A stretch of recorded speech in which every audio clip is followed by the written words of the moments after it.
Yun mga kaibon, welcome back ulit sa ating channel. So ang video natin ngayong araw is meron tayong mga bagong ibon. Ayan.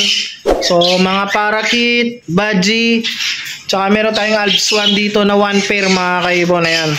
So may mga crested, may rainbow. So dito natin ilalagay dito sa ating bagong gawang colony mga kaibon, yung ating aviary. So ito yung bagong gawa nating aviary. Bali dating kulungan ng kalapati ito mga kaibon, and then kinonvert natin dahil nga tinanggal na natin yung ating mga kalapate. So may mga ibon na rin dito, ayan yung ating mga local budgie. Then may kakatail din tayo, ayan. Yung ating mga follow kakatail. So dito rin natin ilalagay yung mga bagong kuha nating ibon na yun. So dito natin sila ilalagay dito sa kanilang bagong kulungan mga kaibon, dito sa kanilang aviary.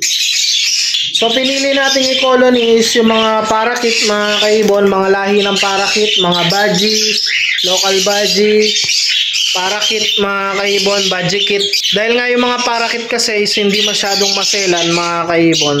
So pwede natin sila pagsamahin sa isang colony mga kaibon. So pwede rin silang isama sa mga kakatail.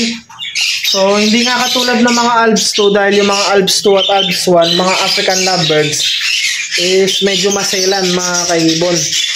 Kaya hindi natin pwedeng basta-basta ihalo sa mga parakit. Dahil nga matatapang. So pagka kinagat yung paa, tinuka, masusugatan sila mga kaibon. Pero yung mga lahi kasi ng mga gantong ibon hindi masyadong matapang, kaya pwede natin pagsamahin mga kaibon. So iwawalay natin dito yung mga budgie natin. Ayan yung budgie. And then yung Alps 1, may isang pair tayong Alps 1 na gagamitin natin pang poster dito sa ating mga Alps 2. And then yung isang pair din na kits mga kaibon, yung crested, ihiwalay din natin, ilalagay din natin sa single cage. So pupunayin lang natin yung 4 na cage natin dito, and then yung iba is ilalagay na natin dito sa ating colony. Ayan.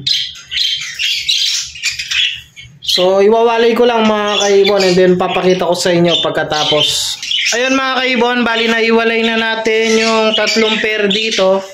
Ayan yung ating pair budgie na crested, and then yung ating budgie mga kaibon. Ayan. So binaba natin konti yung Alps 2 natin. Ito yung ating Project Lutino na may anak mga kaibon. And then yung bagong Alps 1. So pumasok na agad. Ayan mga kaibon. So yan yung gagamitin natin pang poster. Bali magana yung pitan nung hen mga kaibon. Siguro mangingitlog na yon. So titignan natin kung itutuloy niya dito yung pangingitlog niya. Ayan yung ating mga Lutino mga kaibon. So bali meron lang tayong isang Alps 1, Alps 2, and then mga budgie mga kaibon, tsaka parakit. And then ito yung natitira mga kaibon, isasama natin dito sa ating colony mga kaibon. So i-release na natin sila dito. So ayan, may rainbow dito mga kaibon, and then may budgie din dito. Ayan, ayun. So medyo bata pa to mga kaibon, mga bata pa. So dito na lang natin pagmamaturin dito sa ating aviary mga kaibon, dito sa ating colony. So i-release natin mga kaibon. So dito na lang. Tabi muna, tabi. Ayan. So i-release na natin dito mga kaibon. Labas, labas, labas. Labas, labas, labas. Labas, labas, labas. Ayan, labas na kayo, labas. Labas. Yun.